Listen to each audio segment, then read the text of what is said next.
भारत सरकारने आगामी जनगणना जातनिहाय करण्याचा निर्णय घेतला आहे। भारत सरकारने घेतलेल्या या निर्णयाचा भारताच्या राजकारणावरती, सामाजिक जीवनावरती, अर्थकारणावरती मोठा परिणाम होईल असं सांगितलं जात आहे। मात्र खऱ्या अर्थानं भारतावरती या निर्णयाचा काय परिणाम होईल जाणून घेऊया या स्पेशल रिपोर्ट मधून। जाति के आधार पर हम जनगणना इसलिए आवश्यकता क्यों है? क्योंकि पिछड़ापन जाति से जुड़ा हुआ है, जाति पिछड़ेपन से जुड़ी है। अब 63 साल के आजादी के बाद भी आप उनको न्याय नहीं देना चाहते। जनगणना में ओबीसी का जनगणना में नहीं करना, ओबीसी को जस्टिस, सोशल जस्टिस न करना। आज हर जाति दावा करती है कि मेरी आबादी इतनी है, मेरा ये इतना प्रतिशत है, इसलिए एक बार इस देश में जाति के आधार पर जनगणना हो जानी चाहिए और जात के आधार पर जनगणना करने के पश्चात जितनी भी जातियां इस देश में बसती है सबको आबादी के हिसाब से आरक्षण दे दिया जाना चाहिए। मंडल आयोगानंतर देशाचं राजकारण बदललं। महाराष्ट्रात गोपीनाथ मुंडे, छगन भुजबळ, बिहारमध्ये लालू प्रसाद यादव, रामविलास पासवान, उत्तर प्रदेशमध्ये दिवंगत नेते मुलायम सिंग यादव, काशीराम, कर्नाटकमध्ये येदियुरप्पा यांसारख्या नेत्यांनी देशाच्या राजकारणामध्ये स्वतःचा ठसा उमटवला। या राजकारणाला दिल्लीच्या पटलावर पिछड़ों की राजनीति म्हणून संबोधलं जातं। मात्र जिसकी जितनी संख्या भारी उसकी उतनी हिस्सेदारी ही बसपा नेते काशीरामजी यांची घोषणा ऐतिहासिक ठरली। ज्या काँग्रेसच्या सत्तेच्या विरोधात या सर्व नेत्यांनी आंदोलनं केली त्या काँग्रेसला विरोधी बाकांवर बसल्यानंतर जातीनिहाय जनगणनेची आठवण झाली। राहुल गांधी यांनी जातनिहाय जनगणनेचा मुद्दा प्रतिष्ठेचा केला। लोकसभा निवडणुकांमध्ये हा मुद्दा काँग्रेसच्या प्रचाराचा महत्त्वाचा भाग राहिला।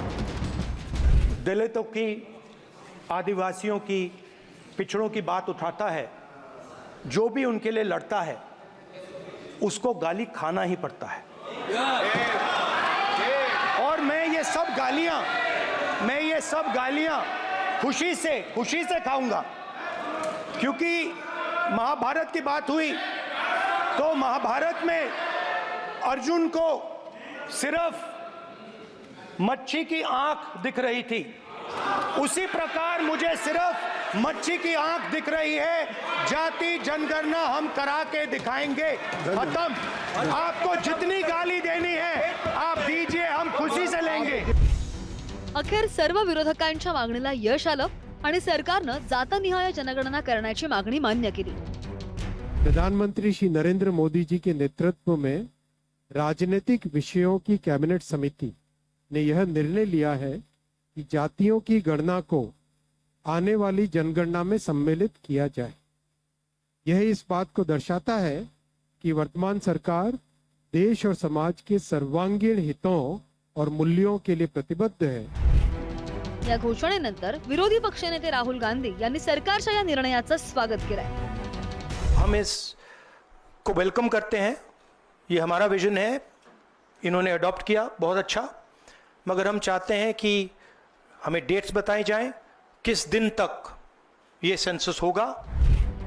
खरं तर जातनिहाय जनगणना 1931 पासून करण्यात आलेली नाही।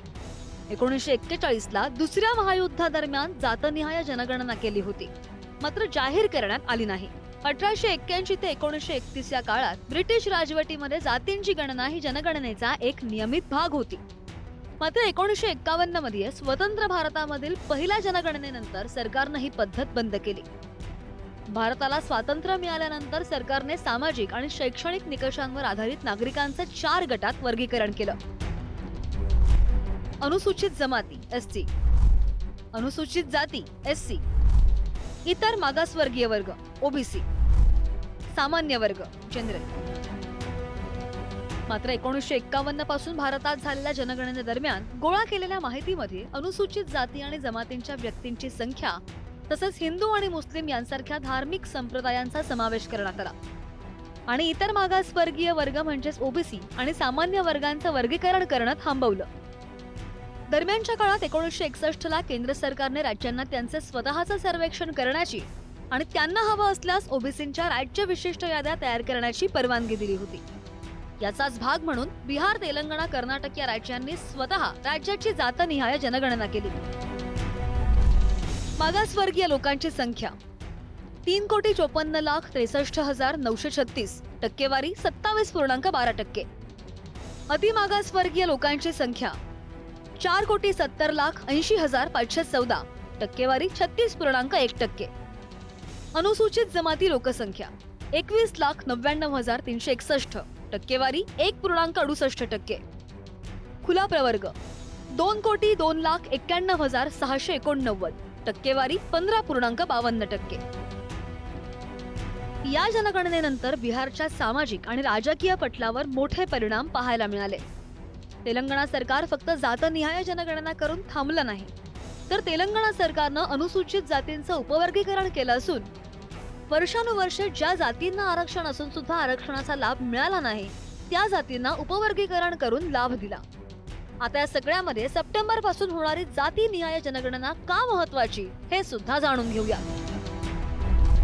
कोणतीही योजना तयार करण्यासाठी विशिष्ट वर्गाची लोकसंख्येची माहिती असणं गरजेचं आहे. सध्या सर्व आरक्षण 331च्या जनगणनेला प्रमाण म्हणून दिलं जात आहे.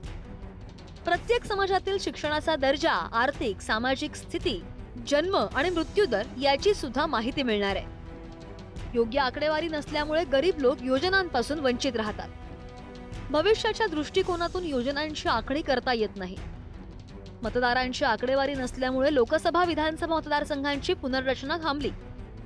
संसदेत महिला आरक्षण पारित होऊन सुद्धा आकडेवारी नाहीये आणि त्यामुळे 2029ची वाट पाहावी लागणार आहे. लोकसंख्येची आकडेवारी नसल्यामुळे केंद्र सरकारकडून राज्याला मिळणारा निधी घटला. 2021 रोजी जनगणना न झाल्यास 14 वर्षांपूर्वीच्या माहितीवर योजना.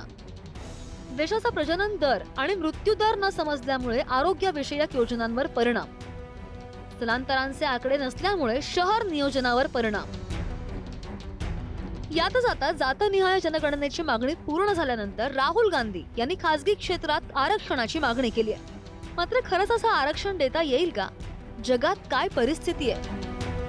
अमेरिकेमध्ये एक मार्केट डायव्हर्सिटी नावाची योजना आहे आणि त्या मार्केट डायव्हर्सिटी नावाच्या योजनेमध्ये कृष्णवर्णीय लोकांकडनं उदाहरणार्थ 4% समजा एखादा माणूस जर रबर बनवत असेल तर इंडस्ट्रीनं 4% त्यांच्याकडनं घेणं आवश्यक आहे आणि अशी ती एक योजना आहे. तर तिथे बदल झाल्याचा दिसतो. आता भारतामध्येही आपण जर बघाल तर आपल्याकडे स्पेशल कंपोनंट प्लॅन नावाची एक स्कीम आहे आणि त्याचा कायदा सुद्धा आहे. पण SC ST साठी असणारे जे पैसे आहेत, तुम्ही मागचं जर 10 वर्षाचं बजेट बघितलं तर पैसे तर खर्च करतच नाहीत, पण दिलेले पैसे डायव्हर्ट करतात. एकंदरीत पाहायला गेलं तर जातनिहाय जनगणनेने प्रत्येक समाजाची योग्य आणि वस्तुनिष्ठ माहिती समोर येईल. मात्र ही आकडेवारी समोर आल्यानंतर सरकारला काही कठोर निर्णय घेण्याची तयारी सुद्धा ठेवावी लागणार आहे. ज्या समाजाचा विकास झालाय त्या समाजाला आरक्षणाच्या यादीमधून काढून सामान्यांच्या यादीमध्ये टाकावं लागेल. तसंच या समाजाची संख्या अधिक आहे, या समाजाला आरक्षण वाढवून द्यावं लागणार आहे. त्यामुळे सरकारला 50% मर्यादेची कॅप ओलांडावी लागली तर तीही ओलांडावी लागेल. शिवाजी काळे, पुढारी न्यूज, नवी दिल्ली.